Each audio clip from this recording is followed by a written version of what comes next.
So I was Michelangelo, the artistic flow coming from STL.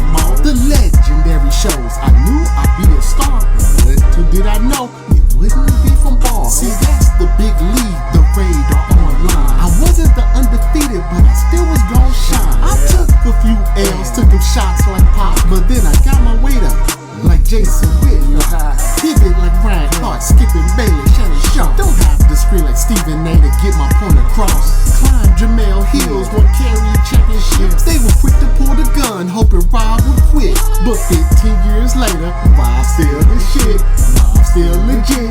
Rob's still on everyone's pound for pound list. Rob is courtside, Rob is ringside. Catch Rob outside at the 50-yard line. Don't act surprised, Rob is a winner. George Steinbrenner cooking up these headlines. What you want for dinner? The Black Sports Center, you know who I be. Triple OG, the Ohio State University. That's who reps me. I'm love for a friend. I just murdered this track, call that a dead spin. The headline king is back.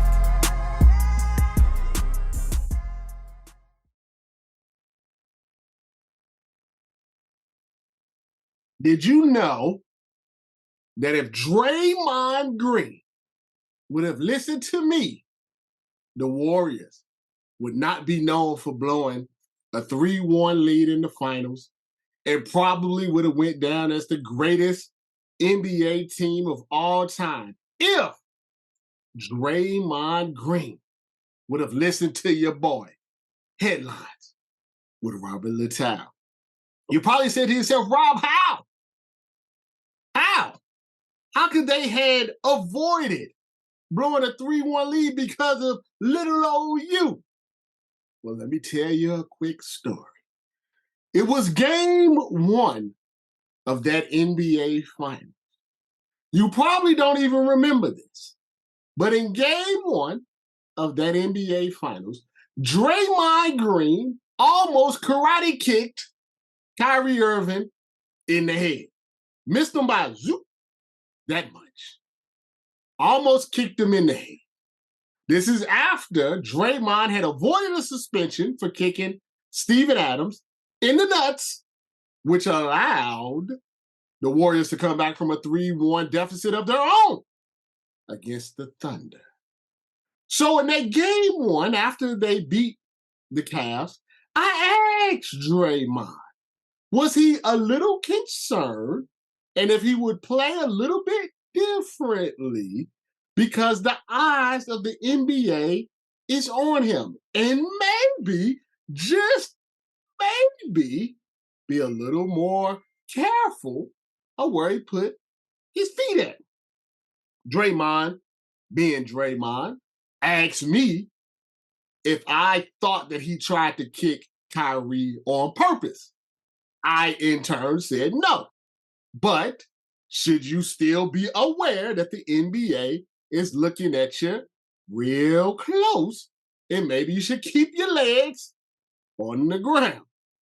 Went a little back and forth, and he said no. He was not going to change the way that he played. Fast forward to game 4. He hits LeBron in the nuts. LeBron goes to the press conference. The Cavs go to the NBA. They wanted a 2-game suspension. They pressed. And finally, during the NBA Finals, Draymond Green was suspended. Unheard of for game 5. In that game 5, which I believe the Warriors would have won with Draymond, both LeBron and Kyrie went off. Both had 40-plus points. I find it hard to believe they would have both had 40-plus if Draymond was in the building, in the game. After that, the Cavs had all the momentum, went back to Cleveland, beat them, took care of their home court. And in game 7, you never know what's going to happen. And ironically, Draymond had the game of his life in game 7. Probably was one of the best players on the court in game 7. But it wasn't enough. Kyrie hits the shot, LeBron with the block, and the rest is history. So if Draymond would have just listened to your boy, maybe the Warriors have 5 titles right now. Fast forward to today, Draymond is in hot water again for punching a guy in the face, a 360 punch like the WWE. And people want to know what should happen to Draymond. Some people that probably we need to check their whereabouts on January 6th want him suspended for the entire year. I think it's going to be more like 10, 15 games. But the question really begs, how do you stop Draymond from being Draymond? Well, you can't in reality. And what I mean by that is, if this was like the streets, the way you stop a bully is, you knock him out. Remember what happened to Suge Knight? Remember when they knocked out Suge Knight? That's what you got to do. You got to bully the bully. Now, if an NBA player decided to maybe choke him back, hit him with a clothesline, a rock bottom, maybe, then maybe he would chill. But if nobody does anything to him, nobody steps to him, everybody seems scared of him, then he's going to keep doing what he's doing. The interesting thing is that with Draymond, you have to say there's no way that they win 4 championships if he's not on the team. But he may have cost them 3 other championships. So you got 4, you maybe could have had 7 if he would just act right. Is there something else going on here? A little birdie told me there were some other things going on behind the scenes. That's what a little birdie told me. That there are some things that are kind of triggering these reactions from Draymond. That's what the birdie said. There's some stuff going on outside of the basketball realm. It has nothing to do with basketball that may be causing these emotional outbursts. That's what the little birdie told me. So if it ends up coming out in a month or a year or whatever it may be, then remember where you heard it first. The Warriors probably made a bad decision in extending Draymond. I can't see this getting any better. Frankly, I think they made a deal with Mephisto for the 4th championship, and now I think the dynasty is over. I had a hell of a run. You win 4 championships and a 6-year run, 7-year run. You go to the finals 6 times. That's a hell of a run in today's NBA. They have nothing to be ashamed of. And really, like I said, the only reason they don't have more is because KD got hurt. Draymond ran KD out of town. And then Draymond kicked LeBron in the nuts or punched him in the nuts. Probably the only reason. It's probably the only reason. They probably should have kept Jordan Poole. Some players are better in certain systems. You can't just have Jordan Poole running wild on his own. That's never going to work. But in a particular system, he's a perfect player. They missed some draft picks, some high draft picks. Hell of a run, but the run is over. I saw something funny today. Cam Newton has a podcast like everybody else in the world. And he was talking about quarterbacks. And he was talking about how Brock Purdy and Tua and Dak were system quarterbacks, game managers. And all the hot take shows went crazy this morning. I mean, they were talking bad about Cam. It's crazy stuff, that Dak had a better career than Cam, that Cam was talking nonsense, that Cam was just saying stuff so he can get on the hot take shows himself, looking for a job. Just some wild and crazy stuff. These were the same people that tried to replace Dak with a Cooper Rush. These are the same people that didn't think Tua could lead a team and stay healthy. These are the same people when Brock Purdy lost 3 in a row said, that's why he was Mr. Irrelevant.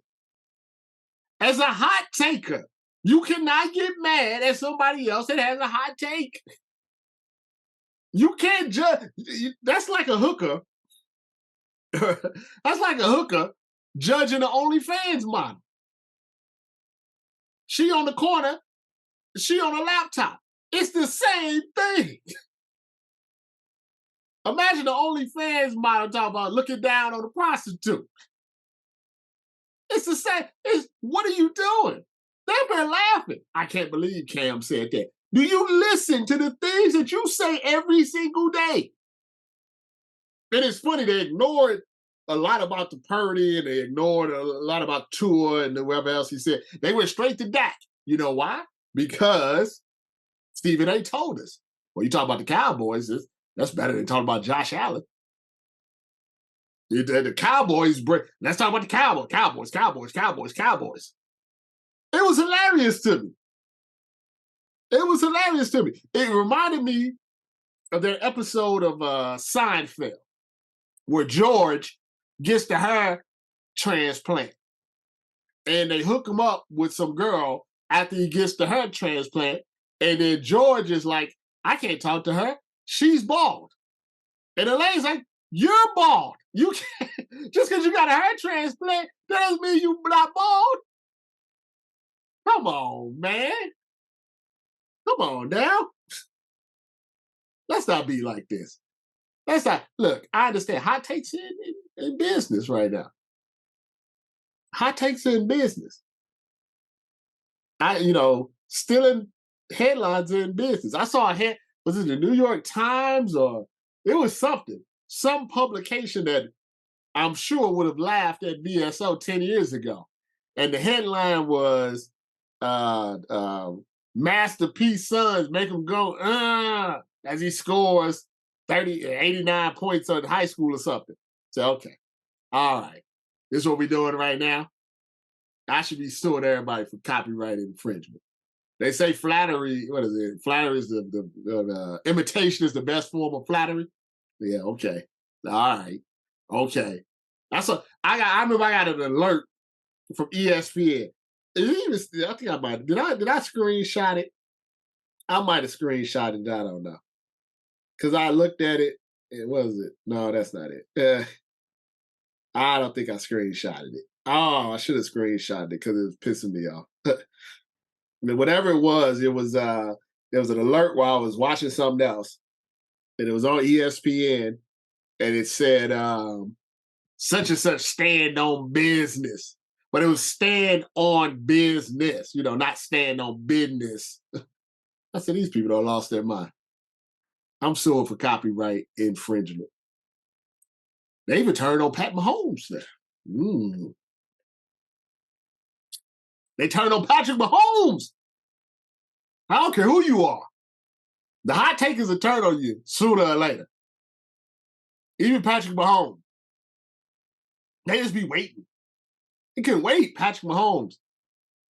Hey, man, they out here cheating. They lined up off sides of the game. I was like, man, they cooked Patrick Mahomes. I'm sure Pat was at home like, God damn, I never get cooked. Yeah, you too got cooked, Patrick Mahomes. The hot takers don't care. They'll turn on anybody. Even Patrick Mahomes. They're Travis Kelce, Taylor Swift, they'll turn on y'all. That's the way it works. Build you up, tear you down. Build you back up. They hate Lamar Jackson one week, love him the next week, hate him the next week. Say Dak Prescott. All of a sudden, they love Dak Prescott. 4 or 5 weeks ago, they wanted to replace with Cooper Rush.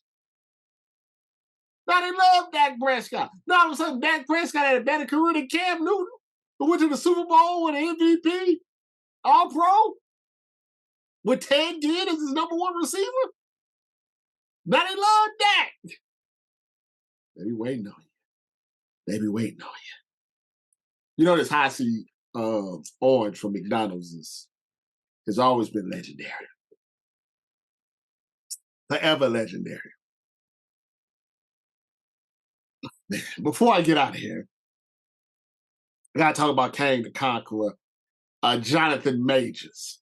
Now, his trial has been going on. You may have noticed I haven't said much on social media because You can't talk about these type of things in 2023 going into 2024 on social media and not be put in some sort of box. There's not a lot of people on social media that know how to talk about these situations with any type of nuance.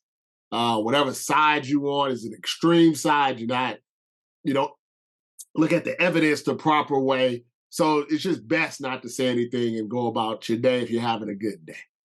But there's been enough that's been put out there that I want to speak on it a bit. If you don't know, Jonathan Majors being accused of assaulting his girlfriend, Jabari something.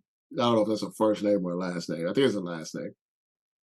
And obviously, this has caused him to lose some projects, some other things about it. What I found interesting about the entire trial that's been going on, and there's been a lot of fluff and a lot of stuff that has nothing to do with nothing, is that they have video of the entire altercation. And honestly, that's really all that matters, okay? And I say that in a sense of this. When you're accused of a crime, right, there are often times where the prosecutor will point out previous things that you've done to try to prove, their case. Normally, though, that really only comes into play if there's no video or no audio or something where people can actually see what happened. So, they talked about Jonathan Majors and these text messages and these voicemails, and he wanted his white girl to be Coretta Scott King and Michelle Obama, and he's the man, and he's a great man, and he's doing all this stuff for the all of that maybe would be relevant if it was he said, she said. Because if it's he said, she said, then the previous actions of each individual will come into play. Because who you gonna believe, him or her, right? This is not the case. We actually have the video all the way from the initial fight to finding her passed out in his apartment. And people need to understand the difference between facts and opinions. Like, I'll give you some facts and I'll give you some opinions. Now, you can have your own opinion, but you can't change a fact, okay? So the facts are pretty straightforward from the video and the testimony. They're in the car, right? She sees a text message from somebody named Cleopatra saying that she wanted to kiss Jonathan Majors, right? He's Kane the Conqueror, okay? He's whatever, his old boy Damien and whatever, and Creed or whatever. I'm sure he has a lot of IG models and all type of stuff on his phone, whatever, right? She sees that, she gets upset. You know something? If your girl sees a text from somebody named Cleopatra, she's going to get upset too. All right? So that's a fact. Okay? That's what we know. Now, obviously, at that point, there's some sort of altercation within the car. Now, this is an opinion. Okay? Now, the actual driver of the car said that, Jonathan Majors didn't do anything and they were fussing around with the phone. Now, my opinion is if your girl sees you talking or text with Cleopatra, and you guys are in the back of a car, you're probably going to tussle over the phone. Okay? That's an opinion. Okay? You can have a different opinion. I think most situations that happen, there's going to be a tussle over the phone. Okay? So we're tussling over the phone, and then the car stops, right? This is where the video picks up. Now, these are facts, because you see it, right? Jonathan Majors tries to get out the car, okay? At that point, Jabari, the ex-girlfriend, is kind of holding on to him. He does shove her, or try to shove her, back into the car, okay? A couple of times. Tries to put her back in the car. She doesn't want to get back in the car. Eventually, they both end up out of the car. They're holding on to each other. Jonathan Majors breaks away and turns into Tyreek Hill. Now, those are facts, okay? This is what we saw. These are facts. They fumbling around. He tries to push her in the car. He's trying to get away. He's trying to physically put her back in the car so he can get away.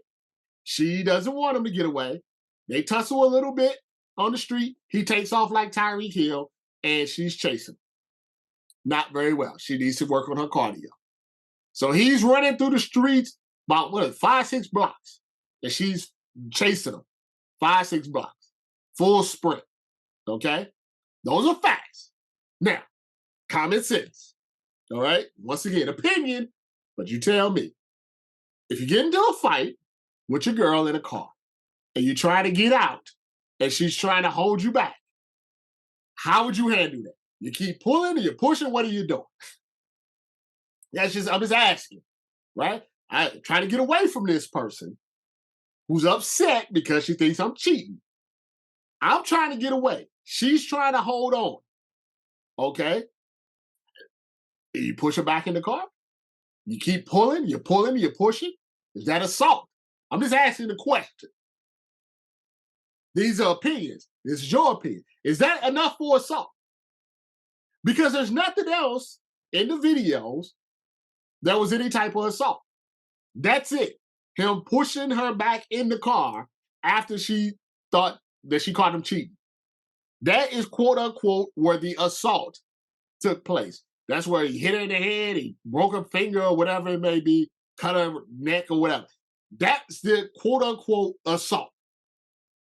Do you feel like in that situation where someone is trying to get away from someone else, that's assault? That's an opinion. You got to have an opinion on that. Now, there's more facts though.